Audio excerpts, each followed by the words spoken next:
public. Those of us who spent time participating in a variety of waterfront-focused public consultations and conversations will know that Nicole has done quite a lot of work for agencies such as Waterfront Toronto, the City of Toronto, and Ports Toronto. If you want to take a moment just to review her bio on the screen, I'm not going to read all of it. But I will note, though, one more final thing, that she has written a book on public engagement called Discuss, Decide, Do, the Value of Engagement as a Discussion Support Tool, which I would heartily recommend to anyone. So it's a pleasure to have Nicole with us this evening. And prior to, there she is. Hi, Nicole. And what we're going to do, though, is we're going to just go through a very minimalist agenda. And we thought we'd start off as a sort of amuse-bouche, as a appetizer for Nicole. We were going to ask our board member Ron Jenkins to give a very brief review of some relevant timelines, particularly in regarding, for those of you who may have landed our event page and had a moment to look around, we had some information there on runway and safety issues and challenges which adhere to this particular airport, the future of which, potential future of which, and how we might talk about it is the subject of our evening. And Ron's going to give us a brief review of that. And then we are going to welcome Nicole to give us her presentation. And following that, we are also going to have some brief words from our board member and someone who may be known to many of you, Brian Eiler. And Brian's going to give us a brief summary of some relevant, what you might call financial details that adhere to discussions of the airport's future as well. And our chair, the esteemed Mr. Ed Hoare, will also weigh in briefly as well. And then, of course, we will be taking questions and comments in the chat during the course of the evening. We will pose those questions after the presentations are complete, and if we don't get to all of them, we will do our best. So we will be looking at the chat, primarily me. Ron may also be helping out with that as well, and we will pose those questions from the chat to the person who's most relevant to answer them. And that is how we're going to work, because I think we have too many people here tonight with us to open it up, and we also have we want to really respect. We want to be as inclusive as possible. We also want to respect people's time. So that is how it's going to go. I'm pleased to start off then with Mr. Ron Jenkins. Ron. Hello, welcome. Thank you all for being here. I'm just going to start with a share of my small bit of slides. I wanted to point out at the start that the Toronto Island Airport is, like all airports, operating under a complex set of constraints, but it has its own unique constraints. And those in particular happen to be invisible, time critical, and existential to the airport. And if I can, I will switch this page down.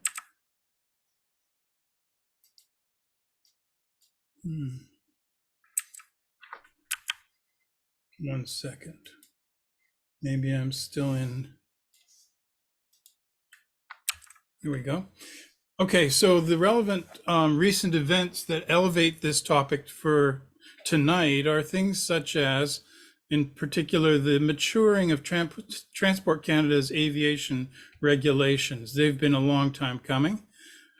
Also, ongoing reminders that we have of safety needs that happen all the time. The topic did also come up in the 2022 Toronto mayoralty race, and we've seen developments with Porter Airlines, the airport's primary commercial tenant. So all of those things contribute. As recently as last month, just a couple of weeks ago, really, that we had a runway overrun here in the Kitchener-Waterloo area. And it didn't make a lot of news because it didn't happen at Billy Bishop Airport. If it had, it would have been a totally different story. But what we're looking at is a background of safety regulations that began in 1999 with the International Civil Aviation Organization, recognizing a need for runway and safety areas they required 150 meters and recommended 300 meters In Canada, of course, this moved to the top of the list when in 2005, Air France ran over the end of the runway at Pearson and ended up in Etobicoke Creek. You might remember that. And through a period of debate and discussion and so on, eventually Transport Canada issued a new regulation revising an older one and saying that they're elevating 150 meter recommendation to become a standard. So before that, we were less than 150 meters.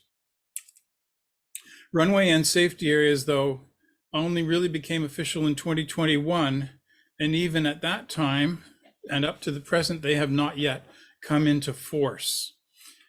And the runway and safety areas in that legislation changed from 60 meters to 150 meters, which is still short of the Transportation Safety Board recommendation and international civil aviation recommendations. However, the plan for runway and safety areas are dealing with runway excursions when a plane goes off the end of the runway or lands too short as an undershoot. There really are only three things you can do. You can extend runways, and they propose extending recess to 150 meters. But in the case of Billy Bishop Airport, that involves lake filling and cost and politics. You can have an engineered materials arresting system, and I'll show you what that is, but there's a cost to that too. Or you can reduce the declared distances on the runway, and that, of course, would impact the viability of businesses at the airport that need the length of runway that's already there for the flights that they fly. This is the Port Authority's sketch for where they would be putting runway and safety areas if they were expanding into the water. And you may be familiar with the design of the airport now. And the current runway 0626 is the primary runway for the airport and the only one that's used for commercial aviation. An engineered materials arresting system is an alternative to making longer runway and safety areas. And what it is, it's a crushable material. If a plane is overrunning the runway, basically it's stopped by the friction of its tires subsiding into that material.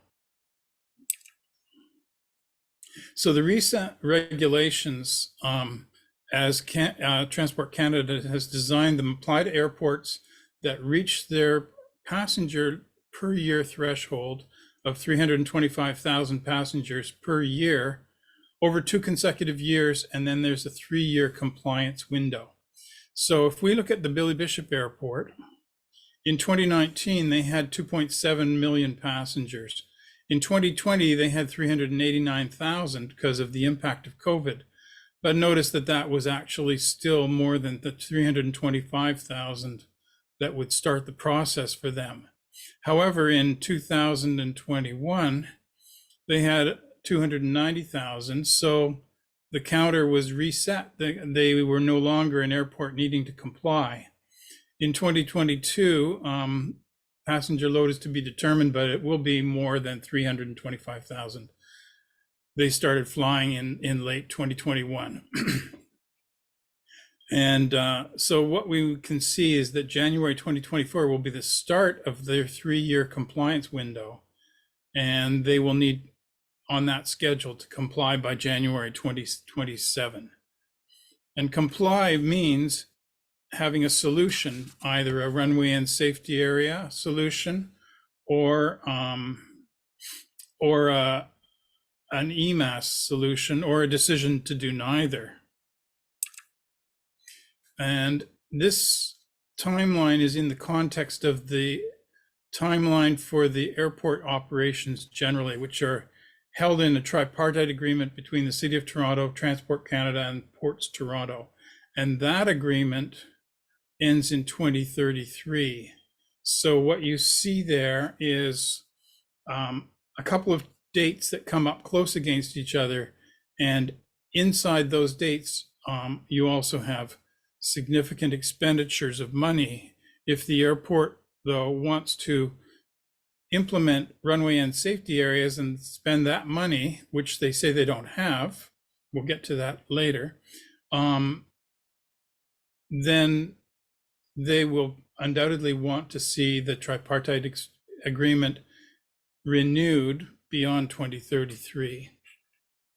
They've indicated as much. And then, of course, we have that final question for Porter Airlines. What are they going to be doing? They are 85% of the current commercial business at the airport. And they have also announced a recent intention to fly new jets that they're buying starting in early 2023 from Pearson. So those are, that's sort of the timeline background that informs, I think, this debate and discussion. And with that, I'll switch it over to Nicole. Great, thanks, Ron. And it's nice to be here and to have had the invitation from Waterfront for All. We often don't get a big spotlight on process, so when someone asks us to talk about it, we say yes quickly. And it was nice to see some familiar faces in the room too. So I too am going to share some slides. My name is Nicole Swerhun, as you saw, and I'm the managing principal of Third Party Public. And I'm going to talk to you about the things that I would think about and our team would think about in designing a conversation about the future of the island airport. So let me share my screen here.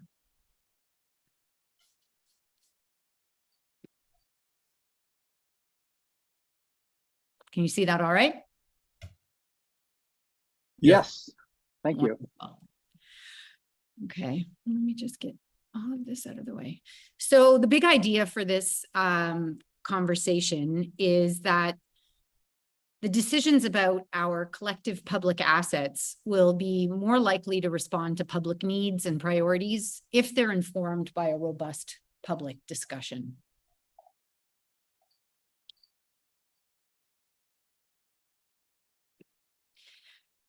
Just for those who haven't crossed paths with our team before, I think I'd like to take a minute to explain what we do because it is a bit unique.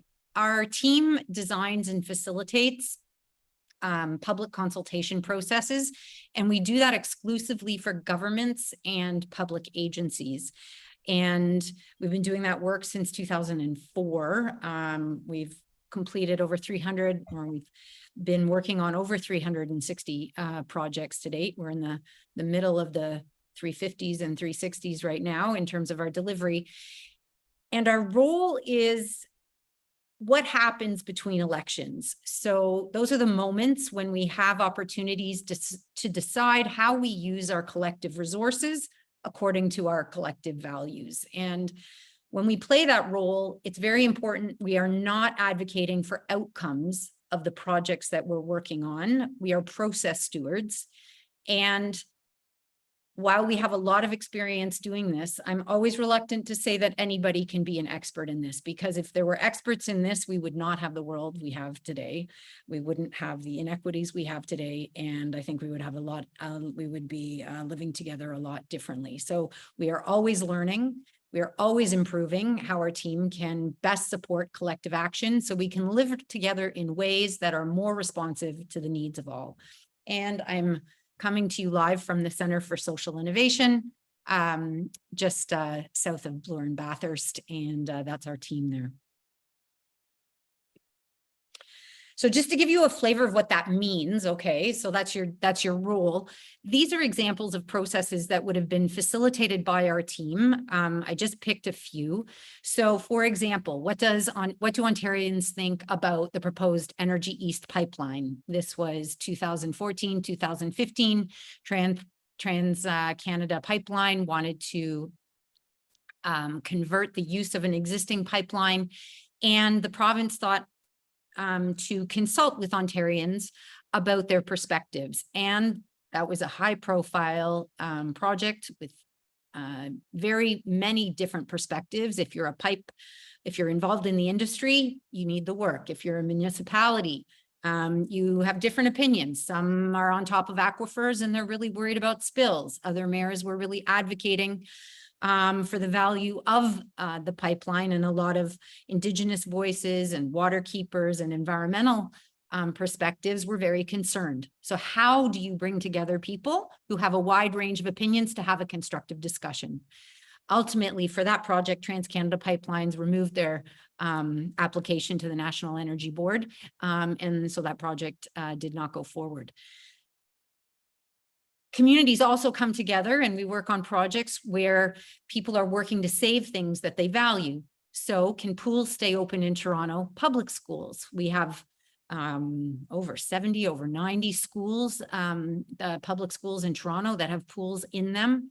And with budget constraints, a lot of people were very concerned with the proposition from the TDSB that those pools would no longer be able to be open. They're open today, the vast majority of them, because of a collective process that we helped facilitate along with others.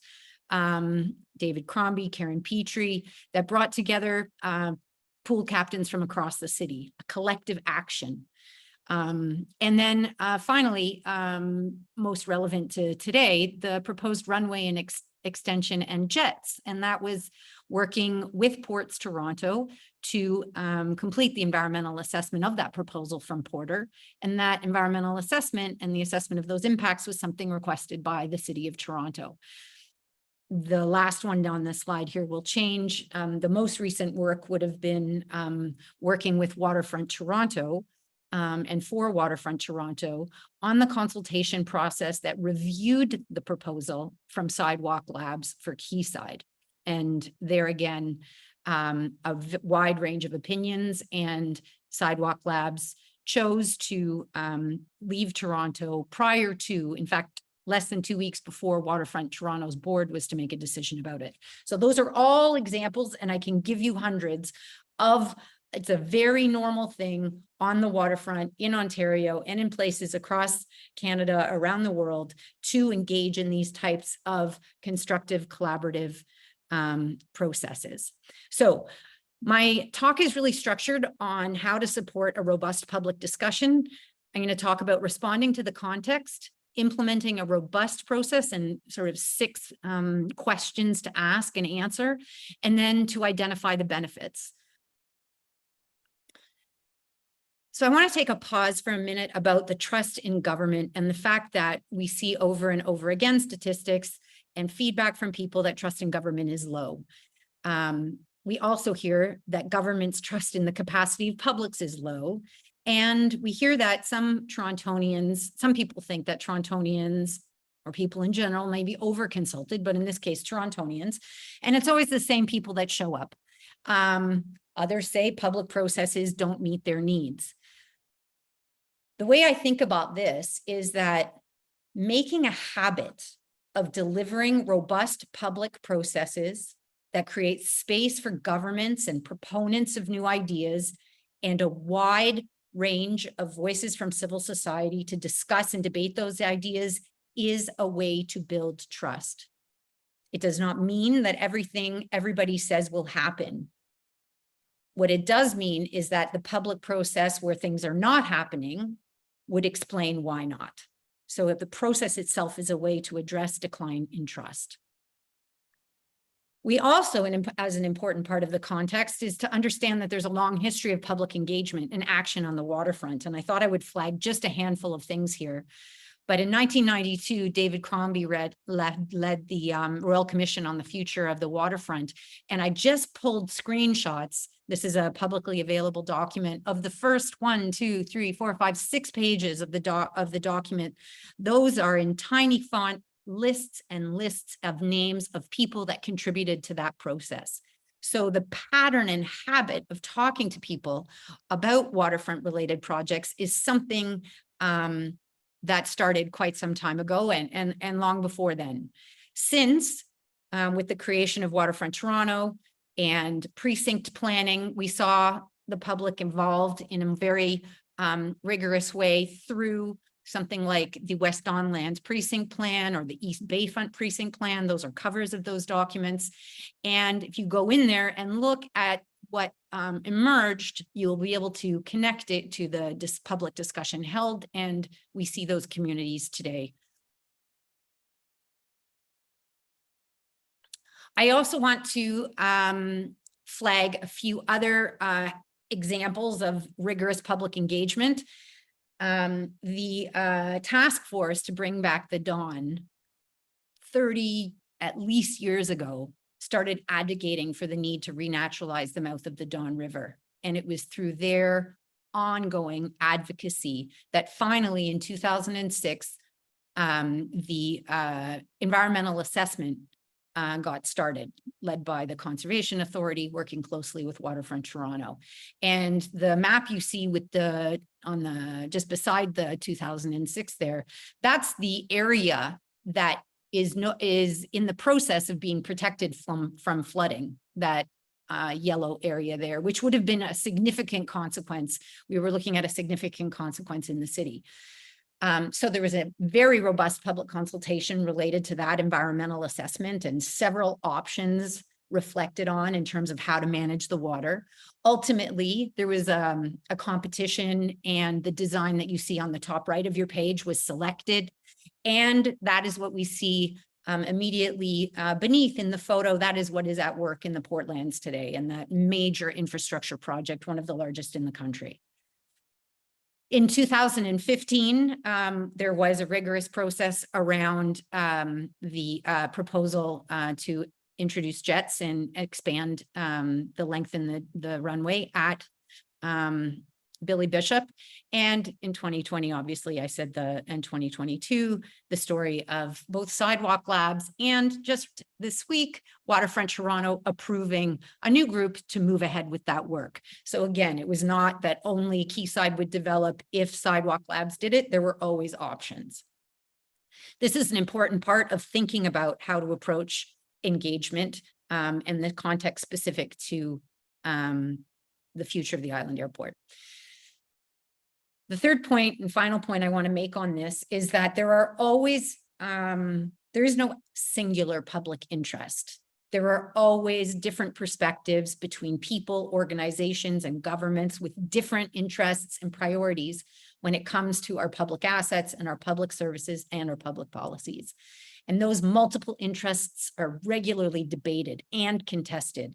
And these debates are important. It is important because they lead to significant changes in how we live together as humans. It never used to be in the public interest, for example, for women to vote. Now it is.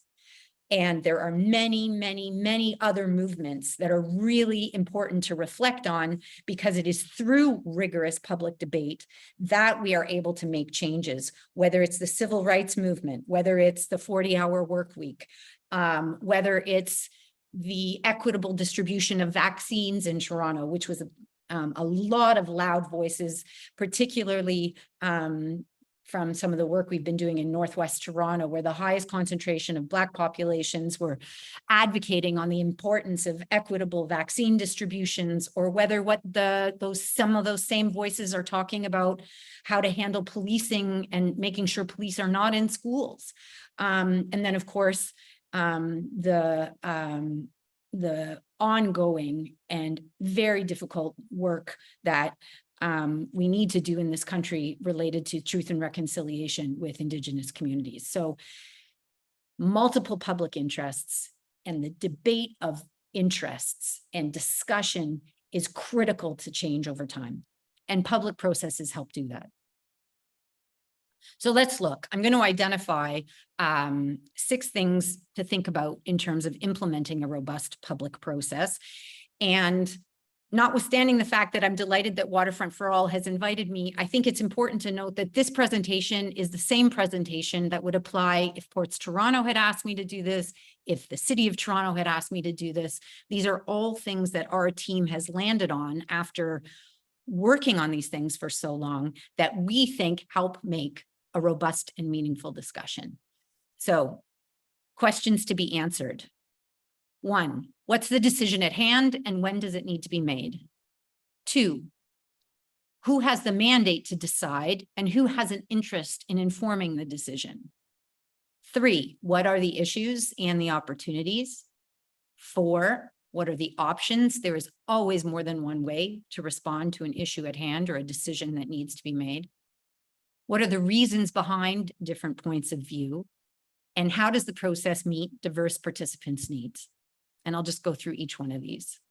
And I'll check my timing here. Okay, great. So let's start with 1. What's the decision at hand and when does it need to be made? So Ron already gave a nice intro to this, but I just want to cover it again. Billy Bishop, and I am not the backwards and forwards of all details related to the Island Airport. Waterfront for All has people that know a lot more about these details than I do, but it is important, at least at the basics, to get that the airport, how big it is, where it is, and the fact that the land on which it sits is owned by 3 different entities, Ports Toronto with just under 80% of it, the City of Toronto with about 20% of it, and then the federal government with 3 acres. And Ports Toronto also owns the water lots, which surround what is now the airport. So the map there, the yellow shows Ports Toronto, the green shows the City of Toronto, and the purple shows the federal government. And you can go check this out yourself. I've included the link in the slides, and Waterfront for All will have these slides, and I'm happy for you to use them.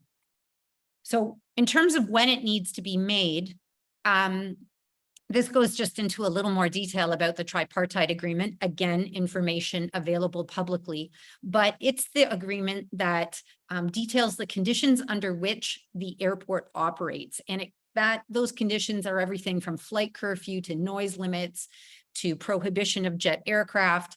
And what's important is that without the consensus of all 3 signatories to that agreement, no changes can be made. That has happened twice in the history of the agreement, which was signed in 1983 and which will expire in 2033. And what I want to note is that here we are in 2022, when the regulations were requiring the runway and safety area, or the other options described by Ron came out. And so the question that I understand Waterfront for All and others are likely reflecting on is what exactly and who exactly needs to make a decision about what between now and 2033. And Waterfront for All will frame that in a certain way. Ports Toronto might frame that in a certain way. Porter might frame that in a certain way, or Air Canada, or Newport, or the owner of the terminal, or other interests might frame it. So really, well, to make a good public process, there needs to be a solid answer around what's the decision at hand and when does it need to be made. And I just want to pause and say this was one of the biggest challenges that had to be addressed when Waterfront Toronto reset the process with Sidewalk Labs, because what that did was it made a clear distinction between where the proposal for Quayside was coming from and to whom it was going to, which was Waterfront Toronto. And the timing of that was clear, where Sidewalk Labs was proposing something and Waterfront Toronto's board would make a decision about it.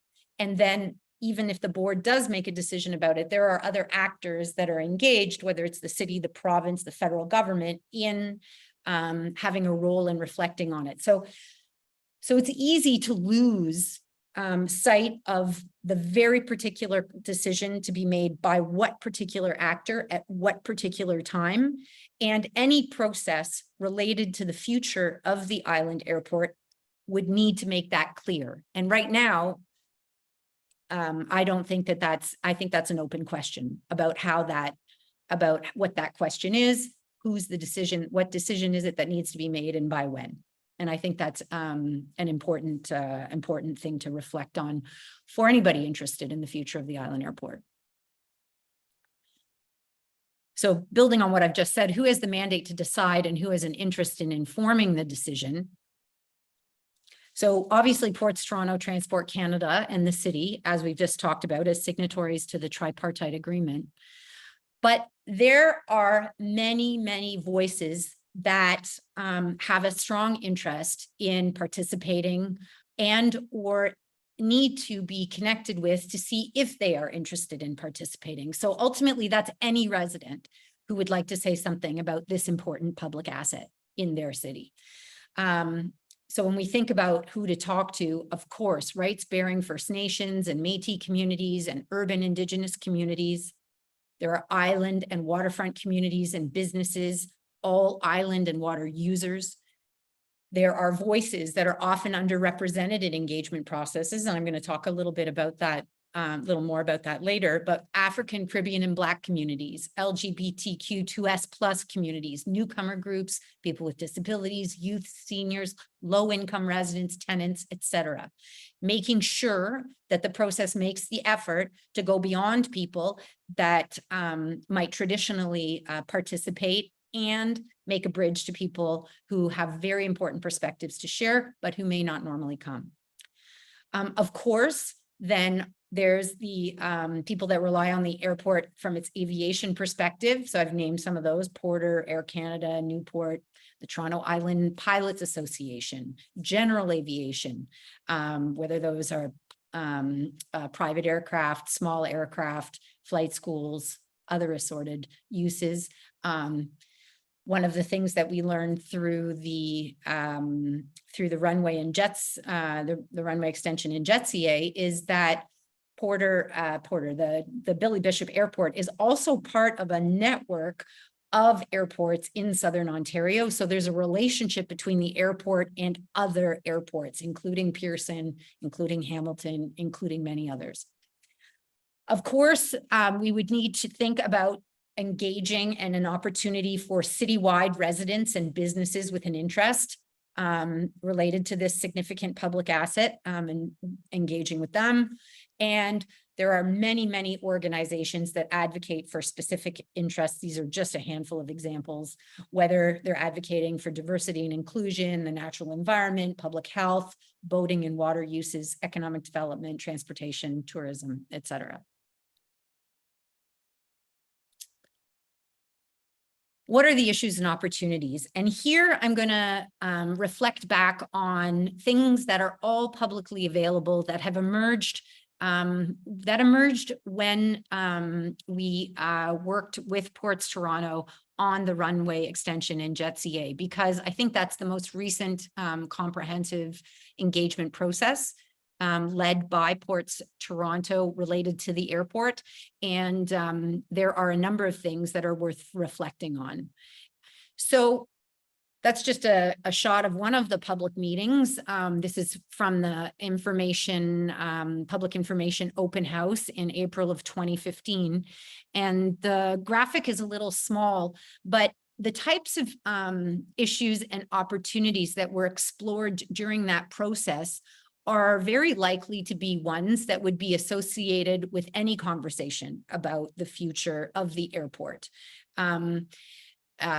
So thinking about land use and the built environment, thinking about socioeconomic benefits and impacts, thinking about the natural environment, thinking about marine navigation, air quality, noise, archaeology and cultural heritage, transportation, the physical marine environment. These are all things that were on the table for discussion, both in terms of what the proposal may introduce.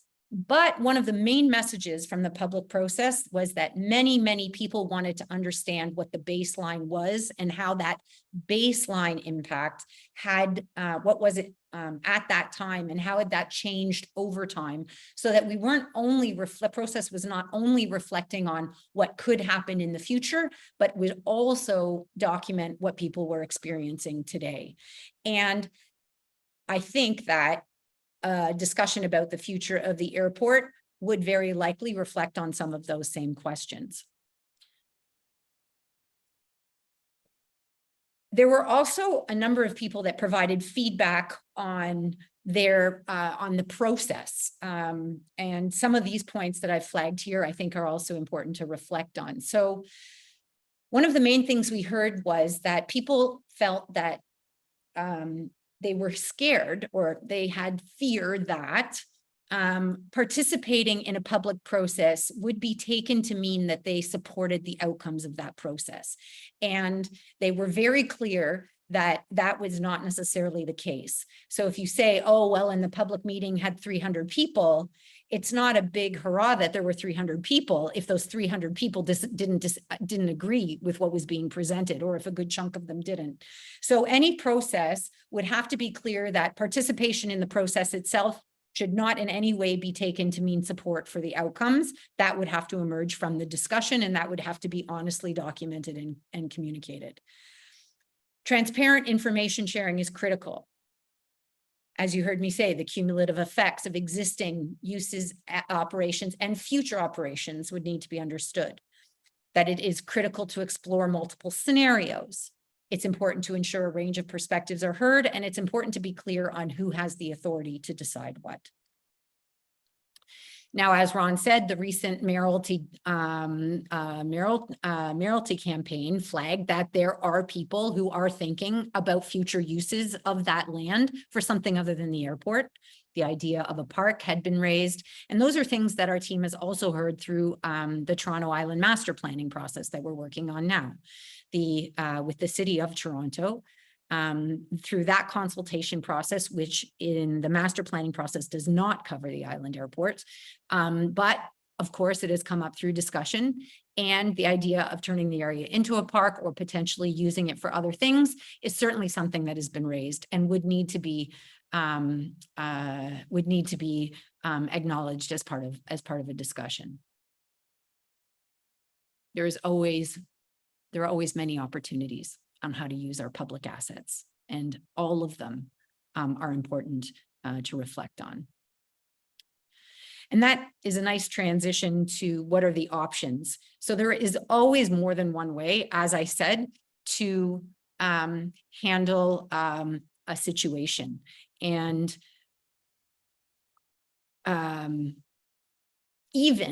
there's always more than one way to respond to an opportunity or a challenge, even if it is only to decide to do nothing or to do something. What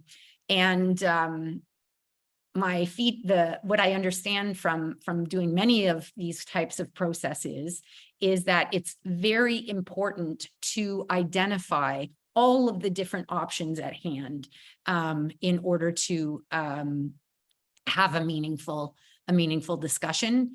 And to do that, we frame and organize and design processes in 3 parts and demonstrating how feedback from each part has informed each subsequent part. And what I'm going to do is just, that's the setup. What I'm going to do is talk about what happens when there isn't a 3-part process first, and then I'll show you what it looks like when there is a 3-part process. Because in a 3-part process, you can look at options, but if there is no sort of rigorous process with multiple parts, then it's very hard to think about options. And so what I want to say is that without a transparent and robust process, multiple inputs are considered independently, potentially from each other, with limited opportunities to share and debate the tensions between priorities and needs, and to understand how multiple priorities and perspectives have been taken into account. And so if you have a decision to be made, the way I would illustrate what I'm talking about is, there's a team or a person that's responsible for doing something, and they get a phone call or they get an email and providing feedback regarding that decision at hand. And, there's 2 arrows here, 2 pink boxes, providing feedback into the person or the team responsible for making the decision. And, the feedback on the left may be coming from one person, the feedback on the right may be coming from another. They wouldn't know necessarily that each other is calling. They won't know what each other is saying. And they also don't know the relative importance of that feedback to the decision maker. And that's not just 1 or 2 people. This happens with all of the different voices in that sort of rich ecosystem where everybody ends up providing their feedback into that sort of box where decisions are made. And what we have found is that ends up creating a lot of challenges in terms of building trust, building understanding, and really demonstrating the value of and respect for value and for different opinions. And so what we've done is just drawn this three-part process, which we use regularly, where it's about identifying issues and opportunities. And I'm just going to go left to right with the three black bubbles there. Identify issues and opportunities, testing ideas on what to do in response to those issues and opportunities, and then picking a path forward and refining it. And at each one of these stages, information goes out and feedback comes back, but in a very transparent way. And where all the different voices are able to see what the different perspectives have shared. And it goes into the process that is being convened. And the convener then thinks about how to respond in terms of the types of ideas they want to test. They then get feedback on those ideas. People are able to discuss and debate what works, what doesn't, and why. And then again, the convener working with the participants picks a path forward and then works with them together to refine it. It is this iterative loop where you're able to see how what people are saying, how it is being considered, and then what's happening with it that builds the trust that's required to lead to sort of a robust discussion and sustainable outcomes.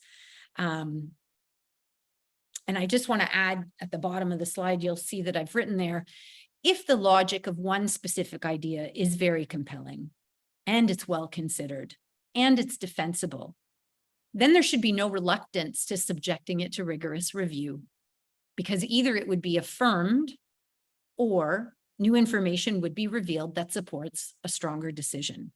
And in this way, more brains are better than one. It is not death by 1,000 cuts, as I've heard said before. It is really ideas that are strengthened by 1,000 hands. And it is through this kind of iterative process and this identification of different ways to do things, different ideas on how to do things, that things work. It's not to pick a path and then defend the one idea that was considered to get there. It's to identify the objective or the issues, pick different ways to address them and explore them, and then to pick a path forward. So then a robust process actually reflects in a meaningful way on the reasons behind different points of view. And I want to speak for a second about polarization, because it can be tempting, and in many ways, the media that we receive is drawn to the tension between yes, I support it, and no, I object. And from our experience, the people that are very strongly in favor or very strongly against something, the vast majority of them have a good reason. If you say why, they're able to explain it. If they say why not, they're able to explain it.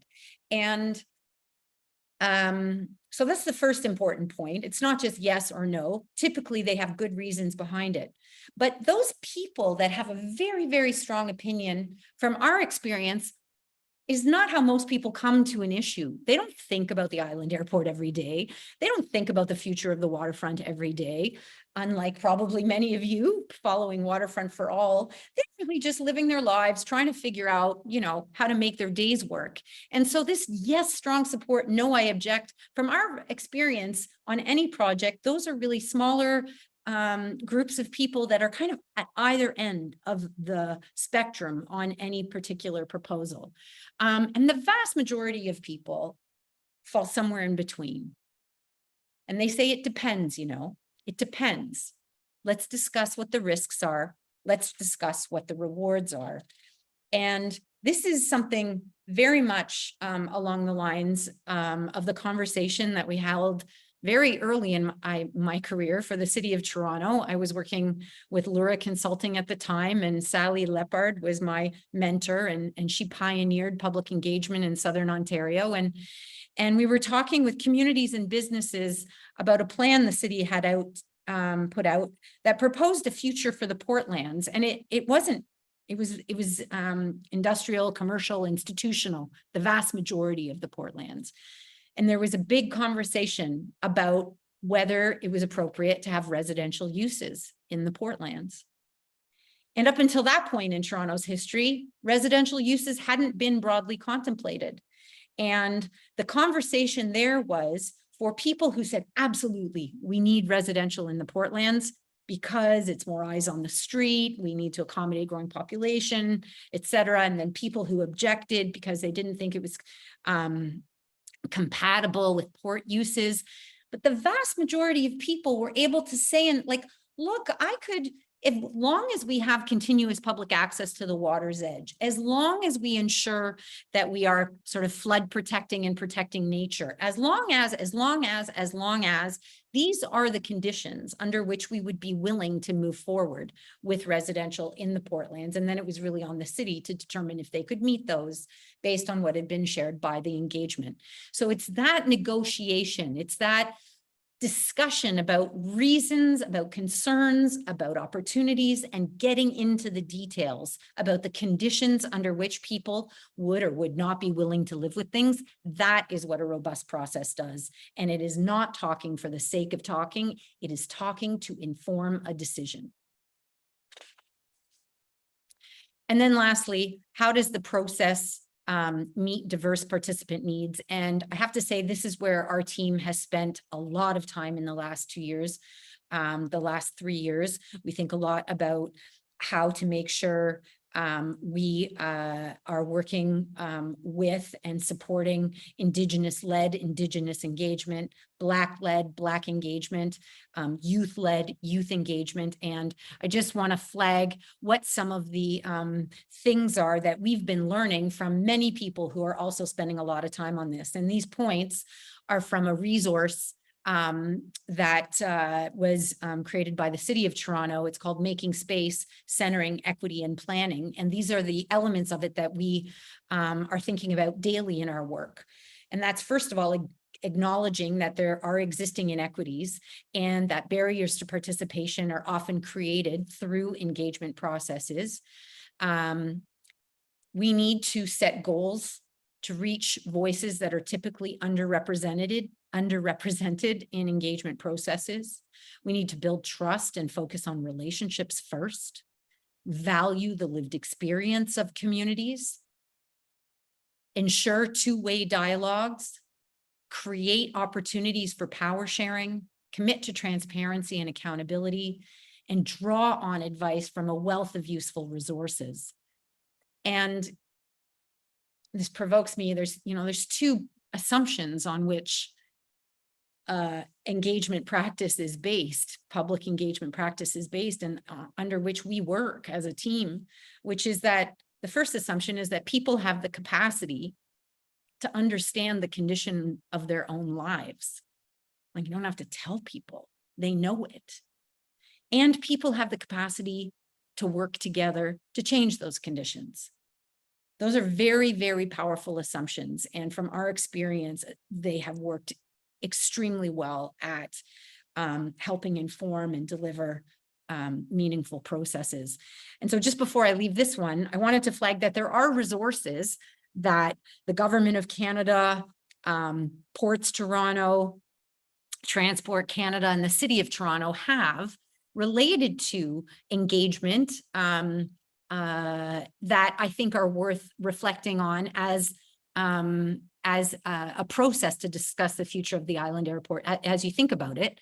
One is, Canada has a national action plan on open government, and in it, one of the priorities is to, in collaboration with civil society, citizens, and other partners, continue the journey to increase transparency, accountability, integrity, and citizen participation across the federal government. The reason I flagged this is because how you approach a conversation about any particular project is informed by existing policy documents, existing position papers, existing strategies, which then can be implemented through the public process. And this also connects more broadly beyond Canada. I know the national government has their eye on it, but sustainable development goals. So talking and using this kind of process because of the connections it has to gender equality, that it has to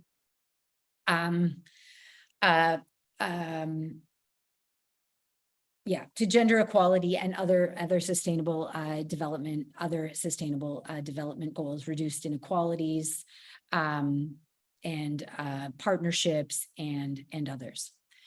The other thing is that the Port Authority has a consultation policy, and Transport Canada also has a policy. They're committed to listening to the voices and views of Canadians and to including them in decision-making. Effective and meaningful public involvement is essential to enable Transport Canada to fulfill its mandate, deliver programs. And then the City of Toronto has their reconciliation action plan, their confronting anti-Black racism action plan. There are numerous resources to inform how to do this. And so I just want to take the last slide to think a little bit about a robust public process and what the benefits are. And I'm just going to work through these. A robust public process makes the decision at hand clear. It broadly distributes accessible and concise information to support meaningful discussion, debate, and learning by all, including decision makers. It creates a forum where participants can express the conditions, if any, under which they would accept the projects that would impact them in the place they live. It moves beyond polarization to thoughtful reflections shared in a constructive way. It reaches people who would not normally be reached and disrupts patterns of decision-making that have too often excluded voices, key voices. It creates a platform for whoever's convening the process to explain their interest in reflecting thoughtfully and learning, as you can see through the types of policy documents I just shared on the previous page. It brings transparency to the potential benefits and drawbacks of different ideas and options, not hiding from tough discussions, and ultimately support changes in how we live together. As I said at the beginning, it's through this kind of robust debate that, in fact, our lives have changed considerably over time, thanks to the efforts of many, many, many people who are with us now and who came long before us. And that's it. Well, thank you. And I know we'll have some questions, so I'm happy to take them. But I think I'm handing it over to Brian Eiler before we do that. Yes, thank you very much, Nicole. I appreciate that very much. We are collecting questions, which we'll pose in the very near future. Paging Mr. Eiler. Paging Mr. Eiler. Okay. Hi, Brian. Hi. How are you? Good. Let me share a screen here. Oh, let me make you a host. Thank you. Let me get. Just going to take a second. I'm handing power to you. Use it wisely. With great power comes great responsibility. Where are we here? You got your share screen button. There we go. There you go. Oh, look, it's working. It is. Brilliant. Let's go back. So I want to first say that Nicole led the consultation process for the JETS proposal. And it became so clear as we went through that. I'm one of the founders of No JETS TO. It became so clear as we went through the process that without the process that Nicole led to engage communities and ensure information flowed and the necessary studies were done and discussed and reviewed and so on, we would not have achieved the result we did. That's a credit to Nicole and the process that she led through the whole JETS fight. So I'm also a founder of Parks Not Planes and advocate for conversion of the Island Airport to park, but I'm not going to talk about that tonight. I'm going to stick to facts, and I'm going to talk about Island Airport finances as an underpinning what we're looking at in the next while as we consider what the future uses of the airport could or should be. So Ports Toronto, as Ron has outlined, owns most of the Island Airport lands, and the part that the city owns is rented from the city for $1 a year to the Port Authority. And the lease that governs that is the tripartite agreement. And it's a lease of land in essence, the tripartite agreement. And It expires June 30th, 2033. In some ways, if the city does nothing to renew that lease or extend it, the airport has to close on June 30, 2033, because the airport no longer has the right to use those lands. So that's the outside date.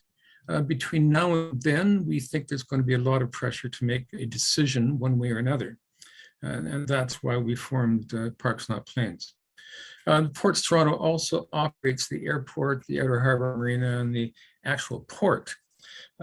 Ports Toronto was formed in 1999 when control of the port shifted from the Toronto Harbour Commission, which was a city agency, to the federal government. And that has made a significant difference in the accountability and responsiveness of the Ports Toronto back to the community. So the reason for that shift was to put Canadian ports onto a more business-like footing and eliminate the large subsidies that have been paid by both the city and the federal government to the airport and to the Port Authority. The Island Airport has always been financially challenged, and the loss of subsidies made the challenge worse. Ports Toronto opted to address that challenge by pursuing an aggressive airport expansion strategy, relying heavily on a new airline, Porter. It gave Porter $20 million in cash. It gave exclusive use of the airport for 5 years to Porter. It imposed only modest operating charges for use of the airport, even though the airport lands are some of the most valuable in Canada. And Ports Toronto fought hard and finally won the right to avoid paying property taxes on the same basis as most other taxpayers. So did that aggressive strategy work? The Island Airport's, or the airport's dramatic business growth, mostly with Porter, ceased in 2013. By 2019, and that's pre-COVID, Porter had lost serious money over the prior 3 years, $18,910,000 in 2017, a projected $40 million in 2018, and $30 million in 2019. Porter has been significantly reducing the number of flights out of the Island Airport. It has threatened to leave the Island Airport, and it has announced plans to buy and operate a lot of jets out of Pearson. Porter has blamed two things for its lack of success: the Union Pearson Express, that makes it easier or even easier given downtown traffic, as getting to the Island Airport, and its 2015 failure to get approval to fly jets out of the Island Airport, which drastically limits the number of destinations it can offer to its customers. Now it's in a serious fight with the terminal owner. The terminal is the terminal that Porter built and sold for an astounding $700 million to an organization that seems to be funded by pension funds. The court has recently held that Porter is obliged to pay fees for use of the terminal that are up to 3 times the fees Pearson charges. You can see this chart here that this is prepared by Porter and was filed in the court case. It shows they're making the point that the fees to use the terminal at the Island Airport are vastly in excess of what the fees are, the red bar at Pearson. So these charges, and the court, considering the lawsuit, noted that the charges were just the charges that Porter had cited as possible to charge Porter when the terminal was purchased, and those charges were the basis for the owner paying $700 million for the terminal. So the court agreed with the owner of the terminal, Newport, and held that Porter must pay and granted judgment for $131 million. So 2 airlines have failed to succeed at the airport. City Express ceased operating out of the Island Airport in 1991 and declared bankruptcy in 1996. There's been modest Air Ontario service out of the airport. It dwindled to only 22,000 passengers in all of 2006 and ceased entirely when Porter evicted Air Ontario from the terminal it had been renting at the airport.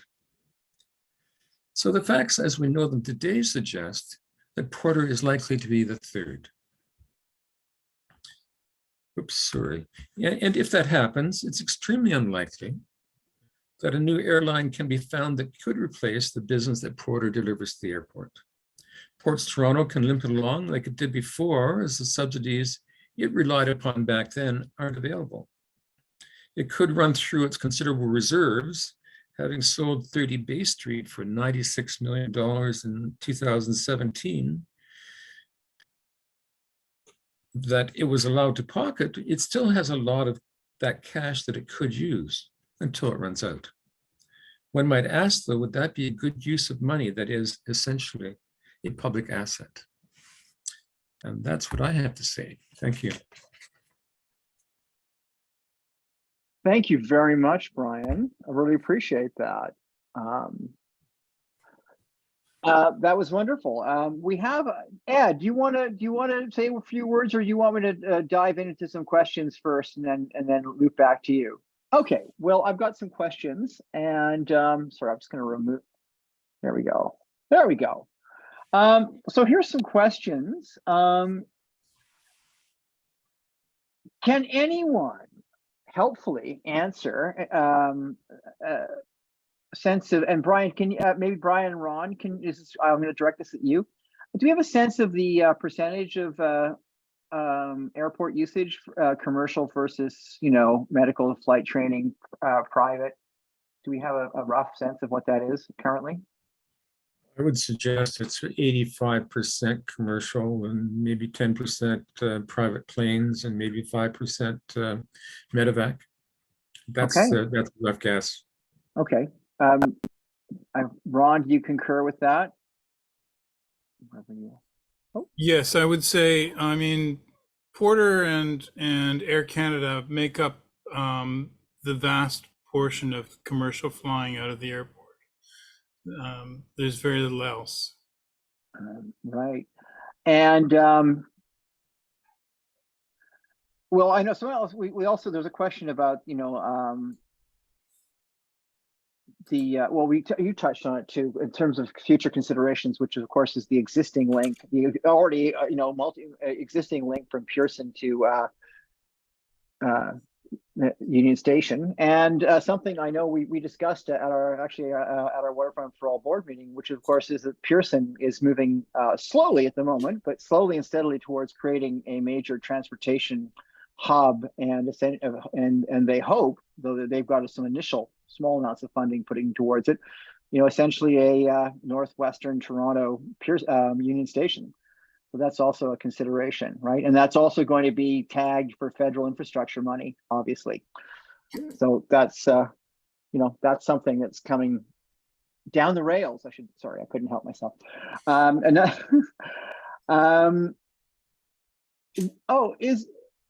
There's a question of whether the question of jets is inching secretly back on the table or not. Does anyone, Brian, Ron, do you have a sense of that at all? Do we have any sense that that's lurking somewhere in the background? What's clear, it's clear that if Pierre Poilievre got power in Ottawa, we would see jets down the airport very soon. I think what Porter has realized is that's unlikely to happen in the near future. And therefore, to find the business that needs to be financially viable, they have to move to Pearson or have to grow a business at Pearson. Right. I would say beyond that the changes that were made to the airport regulations, Transport Canada's regulations for airports in general, make flying jets out of Billy Bishop more difficult. Those changes happened in 2015 and introduce constraints on airports that would make jet flying even harder than it was already contemplated to be in 2013. Thank you.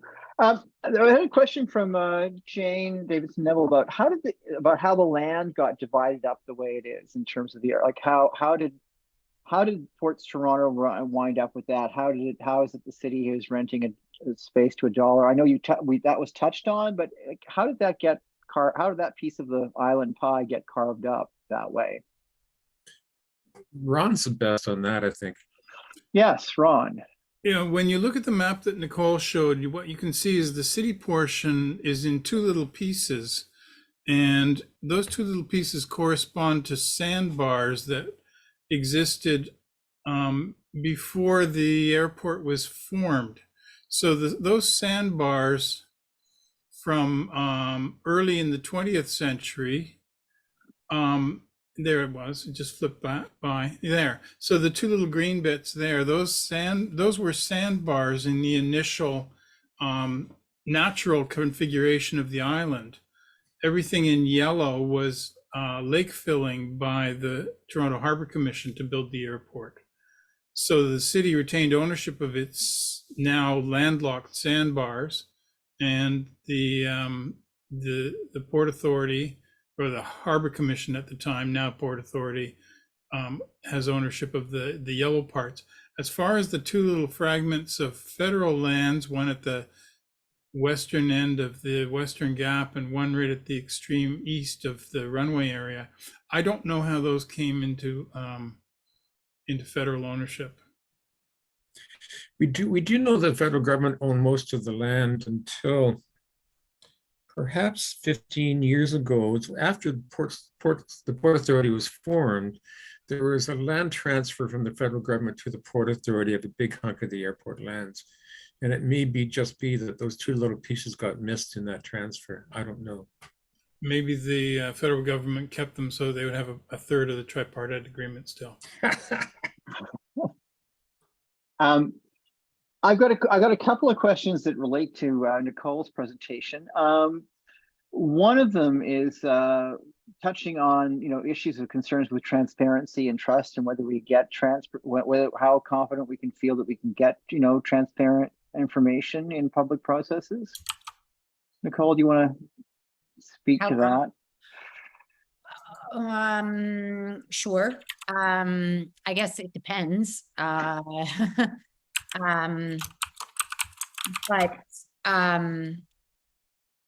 I think that the best way to, knowing which questions to ask and doing your own independent research has a huge influence on how the process unfolds.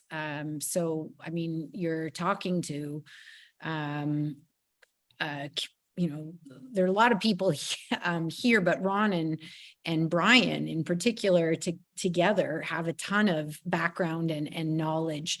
And when people have a strong interest and the will to go research it, they become really important to public engagement processes because they help raise everybody's literacy around what the key issues are and what kind of questions might want to be asked. And questions are very powerful.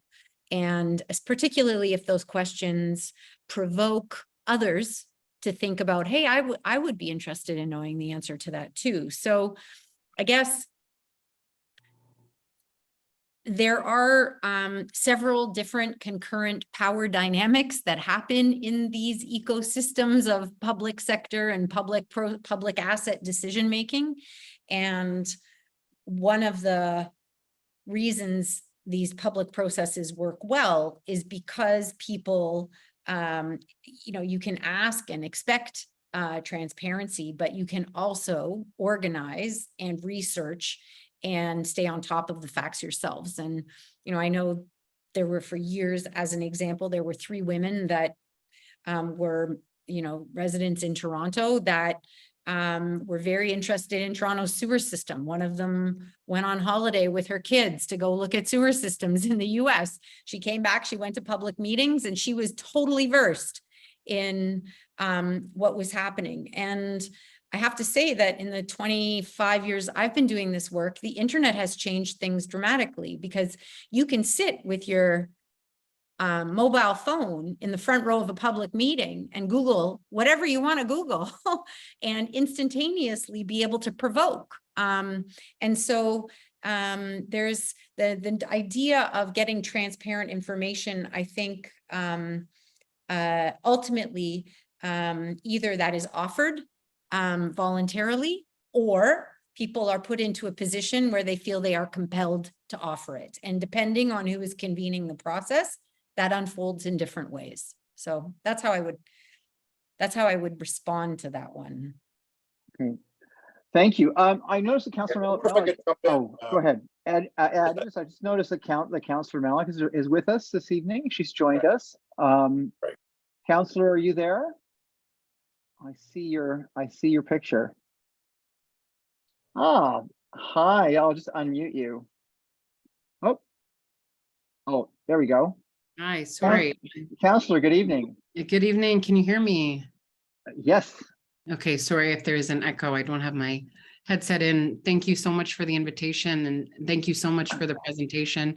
And it's so great to see so many familiar faces. We've had many conversations about making sure that our waterfront is public and accessible, that it's helping us meet our climate leadership in the city. And a big piece of that is the future of the island airport. We've been in the fight to make sure that jets haven't been a part of our waterfront.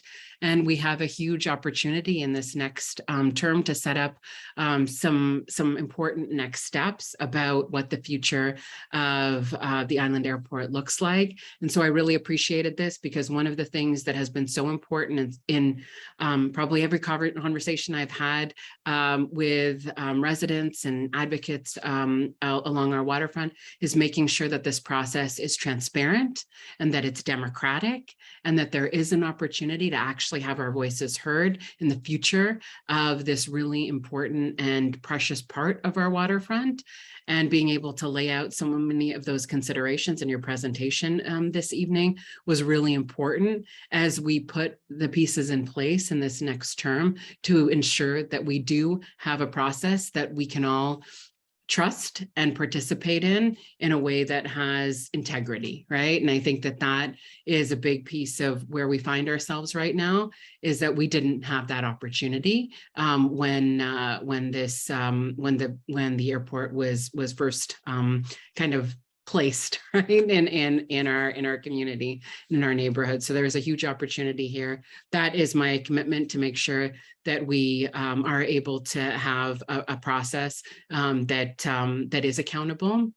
And I really appreciate Waterfront for All for your leadership in inviting us to start thinking about what that looks like. And thank you for sharing your expertise, Nicole, and that of your team, to remind us what has happened before along the waterfront in terms of the leadership around that engagement, and also what we can take as we move forward in this process. And I really appreciate everyone's questions as well. The questions about how the proportions of between ports, the city, the federal government, all of those pieces, I think, are important reminders about how we do shape the next steps in this process by understanding how we got to this point too. So I'm really grateful, and I'm so glad I was able to join this evening. And I know this is just the first of many more conversations that we're going to be having about this. Well, thank you very much, Councillor. It's much appreciated. Now, following up on that, so we got a couple of people have asked a similar question, which is, if one were to, for example, and I know Nicole you can speak to this, but if one were to assume, or imagine, shall we say, that if you were to pull, 416 from Steeles to the Lake, from Etobicoke Creek to the Rouge, that you might get a majority of people who thought either they like the airport there, or it's okay, or why is it a big problem? How does the kind of engagement process you talked about allow for that to be, without, actually going, no, you're wrong, because that usually doesn't help, right? That doesn't usually help when you walk up to someone and say, no, I'm sorry, you're wrong about that. How does it make that, how does it open people's minds to alternatives? So I'm super happy for the question, because I don't think I missed it on one of the slides. But from our so first of all, I am not a super big fan of the effectiveness of a survey because, and I've been heavily influenced by a thinker named Daniel Yankelevich, who wrote a book called Coming to Public Judgment. I put the link on one of the slides in case anybody's interested, but I'm going to answer the question, but I'm just going to set this up because basically what he talks about is the difference between a high and low quality public opinion. And I find this very compelling because he says that a high quality public opinion is one where you understand the consequences of your opinion and you continue to hold that same opinion. As opposed to one where you have an opinion, somebody tells you the consequence, and then you're like, oh, well, then I'll change my mind. This is fundamental to a robust process. And I think it responds, and I see it's Ben and Pam in the chat, and I love these questions. I mean, I could talk, this is my life, so I could talk about this for quite some time, but yes, that's it. Thank you, Ed. It's the 1991 book. He has other books, but this one I found very compelling. Anyway, the point is that when you answer a survey, do you like the airport on the waterfront? And you say yes, you are doing that potentially in isolation of thinking about all of the things that come along with it that are both good and bad. And in the same way that if you said, no, I don't want it, many people might do that in isolation of thinking through the consequences of that. So what a good public process does is make those choices transparent, which is why I said there always have to be options on how to handle a situation in order to have a defensible process. It can't be one way or the highway, because then it's just going to flip back and forth. If you have a sustainable decision, you'll say some people look at it this way and they say it for this reason. So if we go this way, this is who benefits. This is who might be impacted. Other people see it this way. And if we go this way, this is who benefits and this is who gets impacted. And then you debate and you pull as many people into that debate as possible. So I guess the guy, this Yankelevich, he almost pulled the rug out from the polling industry in the US because he was flagging this, and he uses as an example capital punishment, and it's a dramatic example, but he said it's one of the examples of opinions of a topic where people have a very high quality public opinion, as in they exercise strong public judgment because they know that if I support capital punishment, I still support it because even though I know that every once in a while we are going to kill an innocent person, and then they hold that opinion. And it's a dramatic example, but it makes the point. The one I use when I'm explaining it in a gentler way is I would say, if I asked all of you, if you had two cars and you didn't have any space to park them, if you wanted more street parking, then you might all say, yeah, yes. 90% of you might say, yes, put up your hand. Yes, I want more street parking. That's the survey. You want more street parking. You need more parking. Everybody says, yes, great. Now I call you back and say, do you want more street parking? I'm just going to have to cut down every tree along your street in order to provide you with that parking. Then all of a sudden people say, oh, maybe not. So the reason I'm saying this and that it's so important is that a good process explains choices and consequences and demonstrates that to anybody that's participating. And we use that to go get people who otherwise may not pay attention, like all of the people that use the island or the waterfront because they don't have cottages. And those number of people are going to go up. And over time, as inequalities increase and inequities increase. So I think that everybody in Toronto, there are a lot of people well beyond the waterfront that would have something to say if the conversation is framed appropriately. And that means tons of literacy raising from multiple places. And that's how I would start. I could go on, but I hope that helps. So of course. Can I Go just ahead. comment on that? Yes, We please. saw exactly that happen with the Jets fight.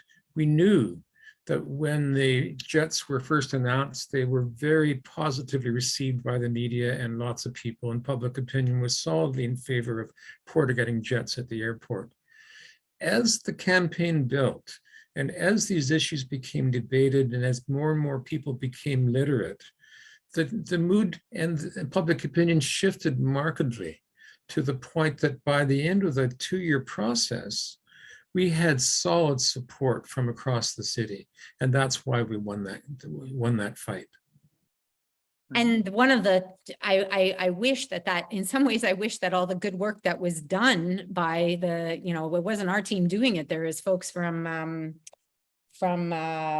I want to say it was AECOM that was doing it, but there was I remember one of the guys doing his social impact assessment and talking to the downtown BIA, where the assumption was that people would be really supportive of the airport. And after a deep discussion, this was not the obvious case. And while I appreciate maybe for those who were opposed to the jets that the outcome was a success, part of my regret with how that wrapped up is that there is a lot of information that was collected that did not emerge after the famous tweet. I would say for Sidewalk Labs, I just want to raise it too, that, Toronto never said no to Sidewalk Labs. Toronto, we always had people that were super supportive because they thought innovation was essential, and having that kind of global actor was going to be a catalyst for change. People were writing letters in the paper and signing them, lots of important leaders. And there were tons of people that were saying, this is really worrisome. Really, really worrisome. And the consultation process identified conditions. And the first major condition was through the first round of engagement led by Waterfront Toronto, that 190 acres was not appropriate, 12 was appropriate. And that change was made and all the governments followed. That was a very common refrain from anybody, regardless if they were supported or concerned. They said, no matter what, that has to be 12. The other thing they said, whether they were supportive or against, they said, no matter what, we've got to respect our existing governance and not invent a new private-public governance over this thing. Let's rest on the existing governance model. It does not mean that I don't think that, or in my opinion, doesn't matter anyway. It doesn't mean that governance innovation was rejected. What was let's rely on our existing models. So the thing was that even with widely different opinions, people were able to identify conditions. Those conditions were given to the board, and 2 weeks before that board was going to be making that decision, it was Sidewalk Labs that chose to leave. So I guess I'm just reinforcing that people are absolutely capable to think about things in a nuanced way. And the notion that everything is polarized is more for the entertainment in many ways, and what I would call a weakness of our current media context, because actually public discourse is much more exciting and interesting than that, and extremely intelligent. Nicole, one thing that strikes me about a couple of things you said, though, and this is where sometimes, is that the kind of process you describe, and it's, I'm not going to say ideal in a way to make it seem like it can't be done, but I mean, in its pragmatic ideal, it's not cheap. It needs to be resourced. People need to be paid to do that work. It requires time, energy, and resources, and it has to be funded or resourced, if you want to use it that word that way. And if it isn't, it generally doesn't happen, right? Well, the trends are globally that more and more resources are going to engagement process just like this. I mean, 30 years ago, this was not the environment that we were in. So I think that there could be hundreds of people that do I tell every student, if you want to get into this work, come. I mean, there could be hundreds of people doing this work, and there would still not be enough people that specialize in it. The challenge is, frankly, that the work that our team does is in many ways, when I travel, particularly in Europe, they ask me, isn't that the job of governments? And I say, yes. But we are in this environment where it is very hard to find people who are really advocating for understanding all public interests and how to live together in some kind of relative social peace. We export this, we did this work in Bosnia after the signing of the Dayton Peace Accord, a Canada-funded project on government accountability and transparency. But, this set of thinking about public service and leadership public leadership and being led by the people that you serve is something that you can trace back in lots of ways to different also Indigenous voices that have a whole different conception of what leadership is. So I guess, Ed, my short answer long is that I don't think there's a problem with resources. I really don't. I think that what there is a shortage of people who know how to do it and have an interest in doing it. And we're working to train them as fast as we can. And they don't have to work for us. They can work with whoever they want, but that's it. And can I just jump in on the question of resources? Yes, Brian. Interesting how with the Jets proposal, Porter and Ports Toronto did spend millions of dollars to get their way and get Jets approved. No Jets TO spent $87,000. And half of that was on a full-page ad in the Globe and Mail. It relied heavily on volunteers, almost entirely on volunteers, and motivated volunteers who were prepared to spend days and days and days working away in the issue because it was important to them. And that's how we won that fight, is not through having lots of money to spend. We didn't, but we certainly had the support of our community and so many wonderful people. Brian, well, this reminds me of the late 1990s community-led conversations on the West Don lands, which, mind you, that also had $100,000 through a variety of government sponsorships for the process, but probably benefited. I would estimate off the top of my head by at least 3 or 4 times that much in, as you say, volunteer resources. That if you had to monetize it, would have been vastly larger. So I think what you're saying is volunteerism and commitment help, but a bit of cash helps too. There are some things that are helpful. Well, I would say it's will. It's will. Yes. It doesn't have to be cash. It can be people that work for governments who do their job in this way. Mm-hmm. That's different. It's dedication of public sector resources, whatever those resources may be. And having the skills and the space to do that work. So I would put a bit of a nuance on it to be a little, yeah. Okay. I'm going to jump in, if Please. that's okay. Please jump in, Ed. Thank you. So I'm Ed Hoare. I'm chair of Waterfront for All, and I'd like to really thank Nicole, especially for her thoughts on this. Nicole has played a really key role in a lot of the big issues around the waterfront, as she said, and I've always found her very good at keeping the discussion civil and well thought out, which is a huge skill. So we're really lucky to have her, and we're very grateful for having her to come here today. I want to talk a bit about why I thought that this was important.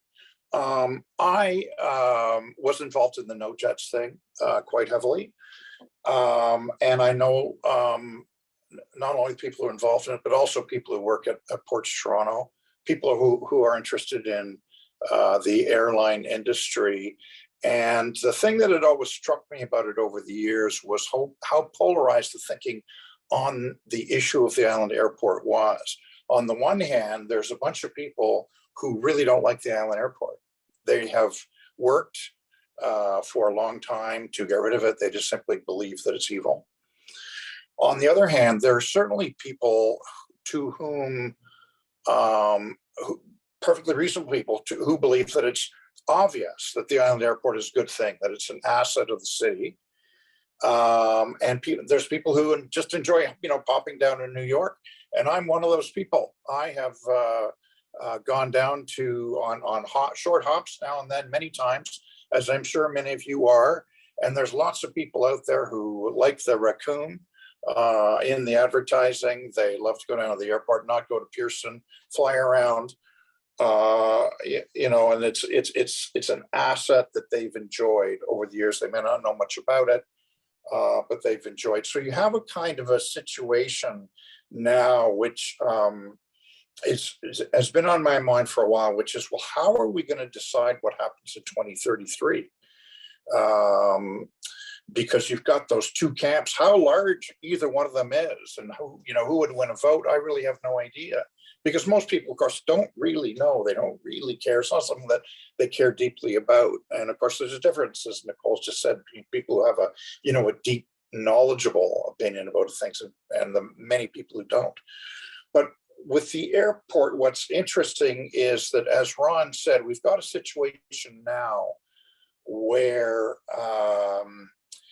there's a lot of changes. There's a lot of uncertainty about what's going to happen. So with respect to the timing issue, what we have is not a decision that's as far away as 2033, which is, more than 10 years away. Instead, we're in a situation where the airport has to basically decide to spend a lot of money on this RISA thing, and they have to do it, as I understand it, within 3 or 4 years.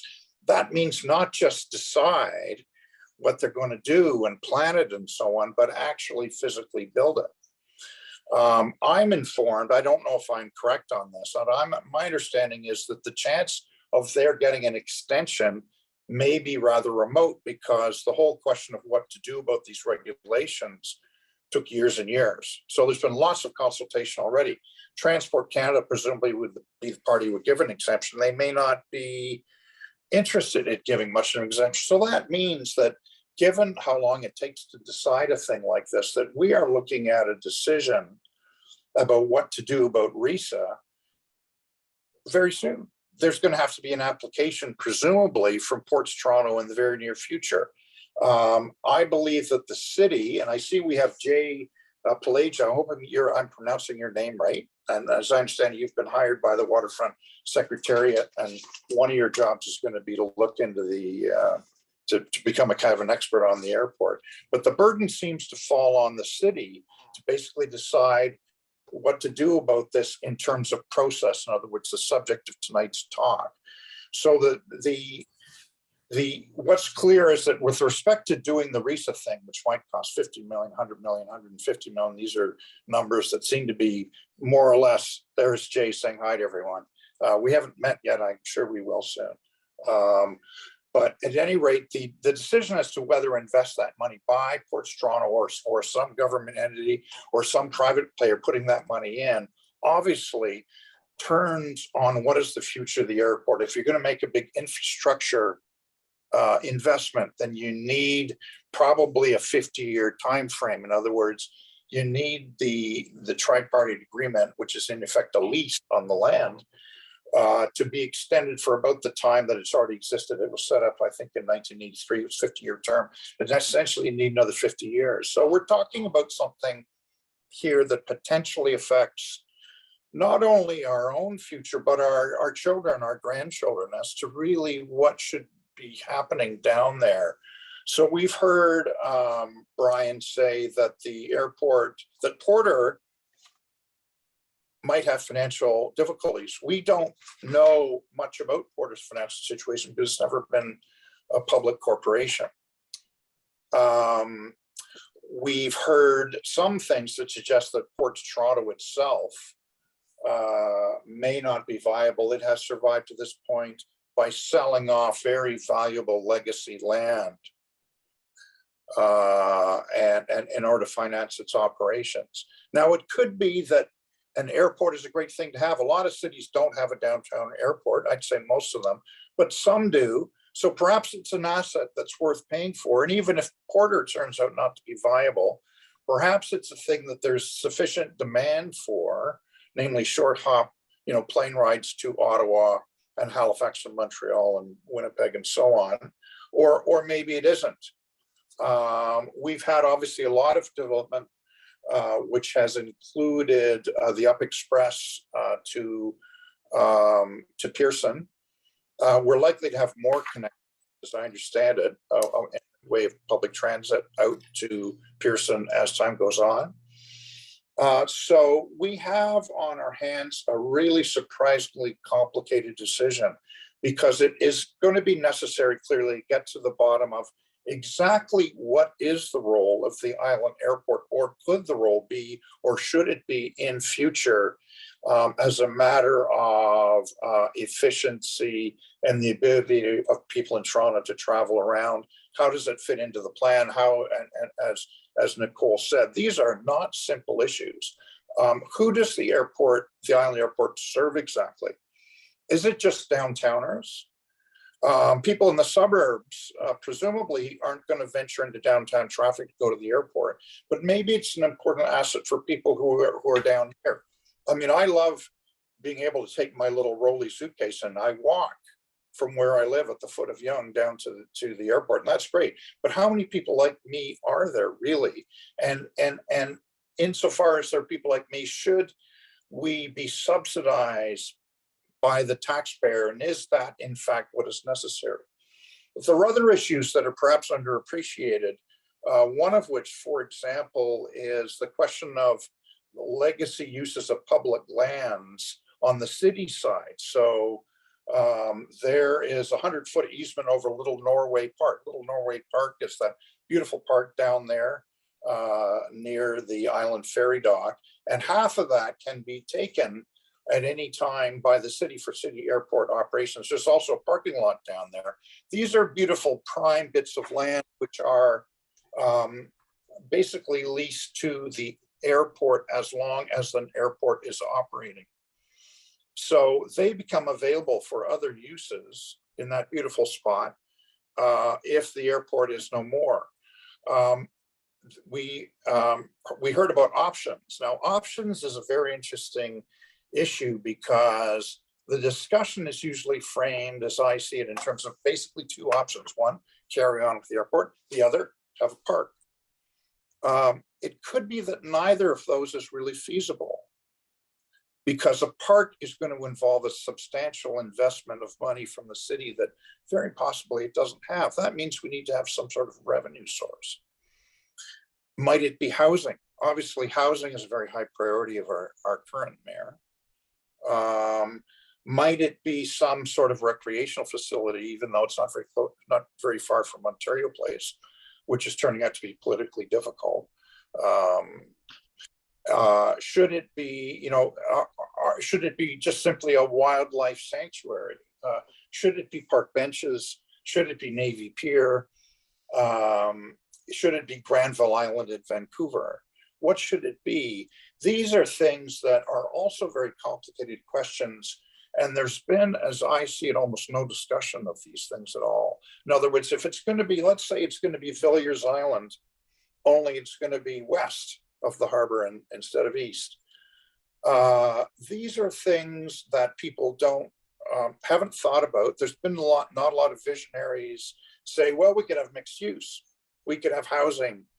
There was a thing called, I think it was Harbor City back in the 1970s, which was sort of a system of canals, kind of Venice. It was going to be housing.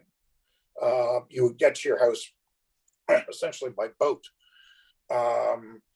There's a lot of demands on housing and so on. Is that unthinkable? Is that an unthinkable thought? We already have 700 homes, I think it is, on the island. Should we have more at the other end? I think that we're going to get into a very difficult discussion here, and I hope that we will not regard any of these options as sacred cows, and I hope that we will expend resources to explore them very carefully.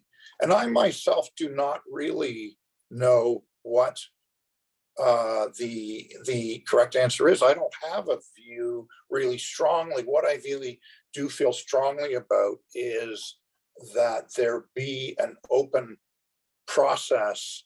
And I think it's going to be divisive and difficult, because I think we're talking about the soul of the city. People will remember the election that brought Miller, made him mayor, and it had to do really with the question of whether there'd be a bridge or not over the Western Gap. And here we're dealing with that issue times about 10 or 100 maybe. I think we're going to have to look deep into our own bowels and entrails in this. And how we're going to do it. I think we're going to have to, it's going to take a while, and I hope we don't go into limbo, which is how I would characterize the Ontario Place thing. It unfortunately went into limbo. I hope that doesn't happen here. I hope that we have a productive discussion And I think that probably in the end, it's the city that's going to have to design some sort of process. And I understand very well it's not doing that right now, because the reason is that it hasn't had a formal application from Ports Toronto as yet, as I understand it, actually do anything. But when that's coming, and I think it'll happen fairly soon, all of a sudden we're going to have a big, high profile, complicated debate on our hands. And I hope that this has been a useful way of at least kicking off that discussion. Thank you, Ed. I realize that now we're going to have to address Nicole as both a public engagement specialist and a surgeon, getting into the entrails of discussion. Please. Dr. Nicole. Ron and Nicole both had their hands up. Ron was first, so I'm going to go over to you, Ron. Yeah, I only have really just a couple of brief points to make, but one is that this process is on a timeline that is not likely to change. At this point, the ICAO's recommendations were in 1999, and we're already 23 years of flying in an unsafe context by the ICAO's definition. So I really don't think that things will get deferred on this decision. And the other thing is that the island airport among airports in Canada is unique. The Transport Canada surveyed in 2017 and 2018 airports and looked at all the airports across the country that might fall under the requirement for having runway and safety areas implemented based on passenger loads and types of air flying happening. And there were 24. All of them but Billy Bishop had land available to implement runway and safety areas. And they costed the total cost for all the airports across the country and to implement runway and safety areas. And Billy Bishop by itself represented 85% of the total cost of putting runway and safety areas in across the country at all the airports looking for it. So it's an exception. And it certainly is, I think, not an airport that would be put there now if that was an empty piece of land. But that's branching off. I think we're going away from process now into polemics a little bit. Well, but it certainly frames the urgency of the conversation. Thank you very much, Ron. Nicole. Yeah, I really appreciated your contribution, Ed Hoare. It's why we've been having conversations, I think, like this for many years. I want to just say 2 or 3 things in response to what you've said. The first thing that the note I made is to have that robust discussion, we need to treat each other well, which is removing fear. One of the most striking things for me when we started the Runway and Jets EA, and we did some pre-conversation consultations with some select groups, and they said, I'm scared to say that I'm supportive because I feel like it puts a target on my back. I'm scared to say I'm against it because I feel like it puts a target on my back. So however we do this, it needs to be in the spirit of that we are not going to demonize people who disagree with us. Instead, we're going to work to try and understand each other. That's one thing. The second thing is that I don't know how many of you have been paying attention, but Creatio and Canada Lands are real estate arms. Creatio is the real estate arm of the city. Canada Lands is the real estate arm of the federal government. The city is going through a very interesting process of consolidating its office uses. The program is being implemented by Creatio. It's called Modern TO, or at least Creatio is part of the group.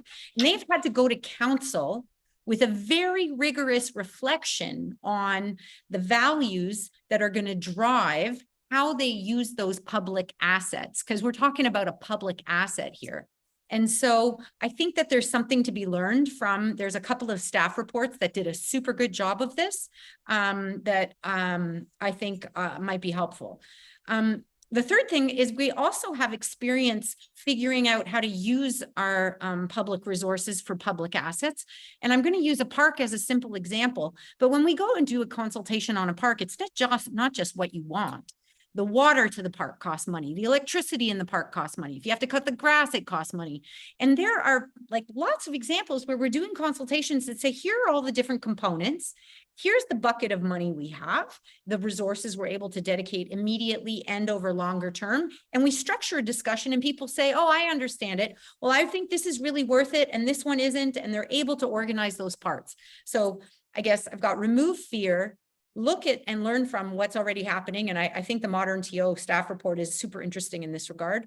I think we are able to talk about the feasibility of investing in our different public assets. And then the last thing, and I see Brian has his hand up, is that I think to make a responsible decision, you have to do a real look at the income and behavior demographics and priorities of Toronto as a whole, everybody that lives here, and what percentage of people as an input, not as the driver, but as an input, and maybe the driver, what percentage of people are using this incredible public asset? How are they using it? And what is the benefit or cost to all of those people that are not using it? And then there's and that's not as simple as who's using it, because in and of itself, it is a contributor to economic benefits. But you need to look at this in terms of who is served and what is the opportunity cost to potentially using it in a different way. And so those are the four things, Ed, you provoked, but I'm sure that there's many more. I see Brian. Thank you, Nicole. Mr. Eiler. Yeah, so following up on what Nicole was saying, Ports Toronto has told us that the cost to build the runway and safety area is between $50 million and $130 million. If they do a EMAS, it's maybe even more expensive because it's a very expensive process. Where does that money come from? Is that public money? Are there better places to spend that money than on keeping an airport going that clearly Porter is having trouble making a go of it? The losses that I referred to are as reported by Porter. So we need a good discussion about where our public priorities are and where the money, why we would spend that kind of public money on ERISA, or are there better places to put it? Indeed. Hey, Jay, Yeah. are you there? Can you put Jay on so we can see his face and say hello? Jay Pelagia. Jay. Where are you, Jay? Are you here? Oh. No, maybe he's not. I saw him come in. And he Hello, everyone. Hi, Jay. I'm on a cell phone, so you're not. We can't see your face. Oh, gee, I'm disappointed. Good. no, I shall remain the faceless bureaucrat. Okay. Hold on, let me see. What, let me see if what I you can. do and what thoughts, if any, you have at all at this point. There you go. Apologies for my appearance. I was not. There you are. I was not ready for an on-camera meeting. Oh, really? Apologize. Well, it's good to know that It's okay. you're not kidnapped. No one's kidnapped you, right? You're safe. So far. I'm waiting for the goons to come out front. No, I've very recently joined the Waterfront Secretariat of the City of Toronto. So as many of you know, our office, I'll say stewards, the redevelopment and revitalization of the central waterfront primarily, although, you know, we are working on expanding that vision. And part of my role is related to supporting the city and the process of, you know, what comes next with the airport, obviously, as noted by Ed and others, driven by Ports Toronto. but also, the broader relationship that we have with Ports Toronto. So, I've had the pleasure of meeting many of you on various committees that the airport has. I've been reading up, and I see that our former colleague Brian Bowen, who's very involved at Bathurst Quay still, is also on the call. So Hello, Brian. we're very happy to be here. I'm happy to hear from Brian too, if he wants to talk. Maybe he Thank you doesn't. very much, Jay. I'll bring everyone to the spotlight. Sure, yeah. Brian has been a key guy on the waterfront for a long time, and involved right now in the wonderful Bathurst Quay renovation project involving the melting towers and the area around there, and has been just really one of the most thoughtful city bureaucrats that I've ever met, I'd say, and always very interesting to talk to him about the important issues, one of which I think has always been, one way or another, the Island Airport.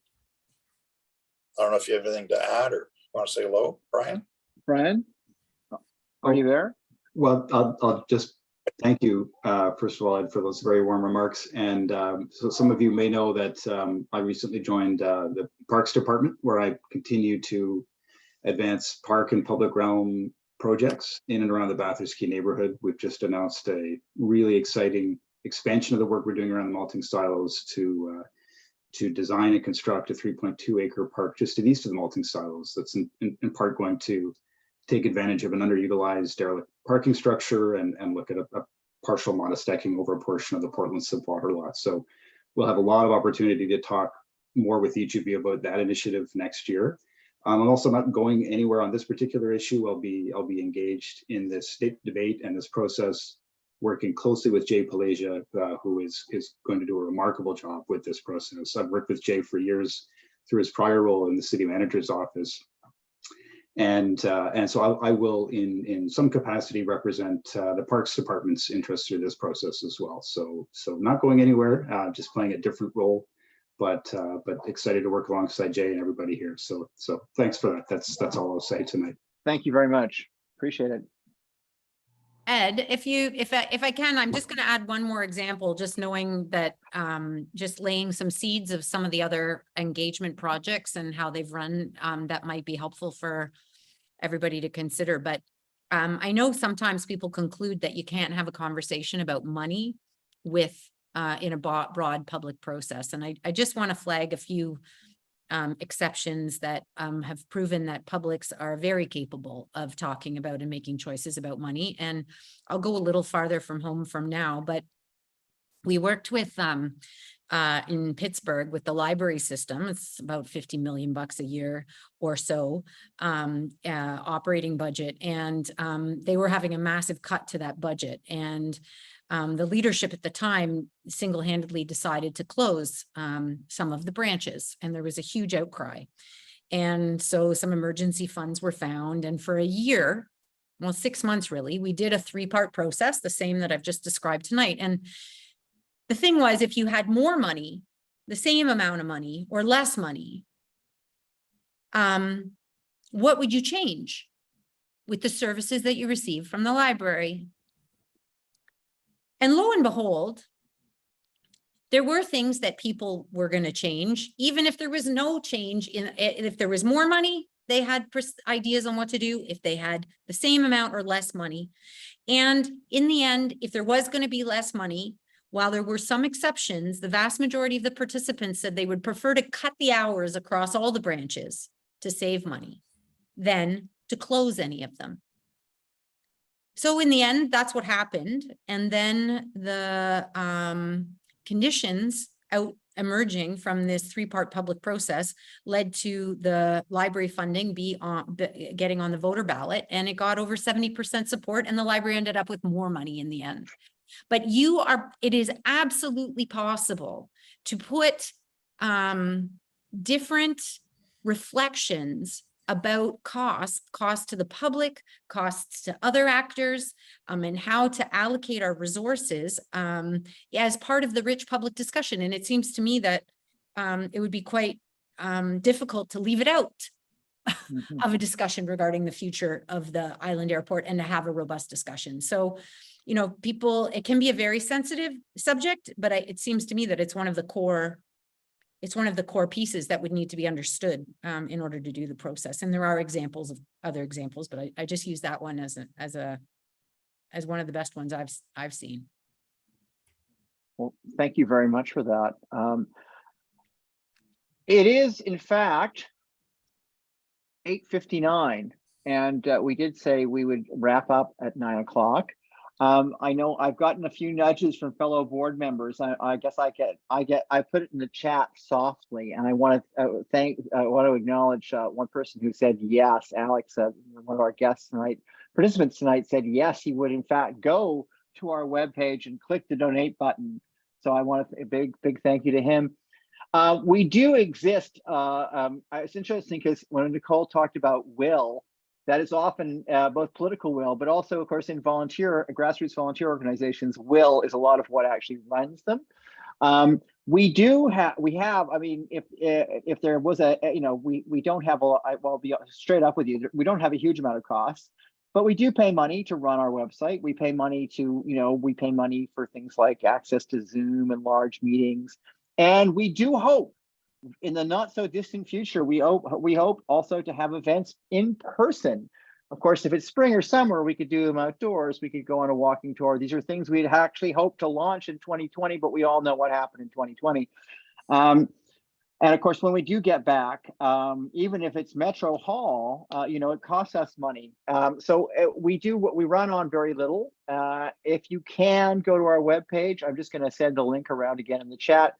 Waterfrontforall.ca. There's a big sort of burgundy button on the top right of the website. It says donate. If you can help out, with $5 or $10 or $20 or $10,000, of course, would also be appreciated. Then so we can have the next board retreat in Cancun. No, and anything at all would be helpful. Thank you. That is the commercial. I appreciate that. Thank you very much, councilors, for coming. Brian, Jay, Nicole, a huge thanks to you. Thanks to my Waterfront colleagues, Ed and Brian and Ron. We will at some point, if with any luck, before the 25th, but we will get this up, this recording up. So people who weren't able to come tonight, or if you want to say, hey, I went to this amazing event, and you should look at and see what was presented. Then it will be up on the interweb in some form in the not so very distant future. Not tomorrow, not the next day, but hopefully soon. So I want to thank all of you very, very much for coming this evening. We will continue with our speaker series, both online and it is hoped in person at some point. Some topics we're looking at, besides more on this topic, following perhaps following some of the definitely following the guidance that Nicole's given us.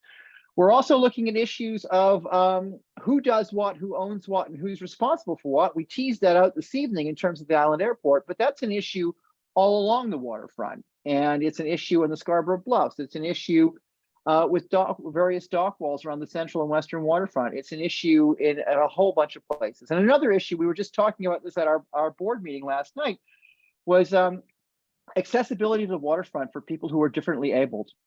And that is there was someone noted a noble but ultimately failed attempt to provide that kind of access to swimming and in getting into the water at Woodbine Beach, but it ultimately wound up being a failure because of a misapplication of technology and a question of who in fact was going to maintain and be responsible for what. So that's something. So accessibility, who owns what, who runs what, who's responsible for what, those along the waterfront, as we continue to try to, connect with communities from Etobicoke Creek to the Rouge River. It's a big waterfront, and there's a lot of issues and a lot of things to celebrate and a lot of things to be concerned about. Thank you all for being part of this evening. I wish you all a very good night. Thanks for the invitation.